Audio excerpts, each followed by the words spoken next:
మన ప్రభువును ప్రియరక్షకుడైన యేసుక్రీస్తు నామములో మీ అందరికీ నా శుభాలు తెలియజేస్తున్నాను. దేవునితో ఈ దినం అనే ఈ యొక్క కార్యక్రమానికి ఈ ఉదయకాలం ముందు మీ అందరినీ ఆహ్వానిస్తున్నాను. చాలా సంతోషం. గత దినమంతా దేవుడు మనల్ని కాచి కాపాడి మరొక నూతన దినాన్ని దేవుడు మనకు బహుమానంగా ఇచ్చినందుకు కృతజ్ఞతాస్తుతులు చెల్లిస్తూ ఈరోజు ప్రత్యేకంగా దేవుడు మన కోసం సిద్ధపరిచిన వాక్యాన్ని మనం ఒకసారి చదువుదాం. కీర్తన గ్రంథం 46వ అధ్యాయము 1వ వచనాన్ని మనం చదువుకుందాం. దేవుడు మనకు ఆశ్రయము దుర్గమునై ఉన్నాడు, ఆపత్కాలములో ఆయన నమ్ముకునదగిన సహాయకుడు.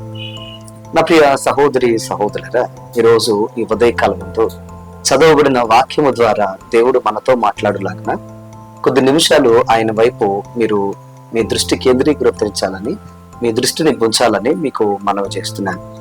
నా ప్రియ సహోదరి సహోదరులారా, దేవుడు ఈ మానవాళికి ఇస్తున్న గొప్ప వాగ్దానం ఏంటంటే ఆయన మన జీవితంలో చాలిన దేవుడని, ఆయన నేను విడువను ఎడబాయనని వాగ్దానం చేస్తున్నాడు. ఎందుకు ఈరోజు ఈ మాట మీకు నేను తెలియజేస్తున్నాను అనంటే, దేవుడు మనకు ఆశ్రయమై ఆయన మనకు దుర్గమునై ఉన్నాడు అనేది ఎంతో గొప్ప వాస్తవం. అంత మాత్రమే కాదు, ఆపత్కాలములో ఆయన మనము నమ్ముకునదగిన సహాయకుడు. ఈ రోజున మనం మానవ జీవితంలో మనం గమనిస్తూ ఉంటే ఎవరిని చూసినా గానీ పరిపూర్ణంగా మనం నమ్మదగిన వారు కనపడట్లేదు. సహాయం చేస్తానన్నవారు, సహాయపడతానన్నవారు కూడా మనల్ని విడిచిపెట్టి వెళ్ళిపోతున్నట్లుగా మనం చూడగలుగుతున్నాం. అంతెందుకు, కట్టుకున్నవారు, కన్నవారు, అలాగే ఈ లోకంలో రక్త సంబంధులు, ఈ లోకంలో స్నేహితులు ఎవరు కూడా శాశ్వతంగా నీతో వచ్చేవారు కాదు అన్నది వాస్తవం. నిజంగా ప్రతి దినం కూడా మనం ముందుకు నడుస్తున్నప్పుడు మన జీవితాల్లో తెలియకుండా వచ్చే ప్రతి శోధనలు, బాధల్లో మనకు నిజంగా ఎవరు శాశ్వతంగా తోడుగా ఉంటారు అనంటే మనుషులైతే తోడుగా ఉండలేరు, కానీ దేవుడే మనకు వాగ్దానం చేస్తున్నాడు. ఏంటంటే కలవరపడకుండా, పడిపోకుండా నువ్వు విశ్వాసంలో స్థిరంగా ఉండి ఆయనతో నడుస్తూ ఉండాలని ఆయన నీకు వాగ్దానం చేస్తున్నాడు.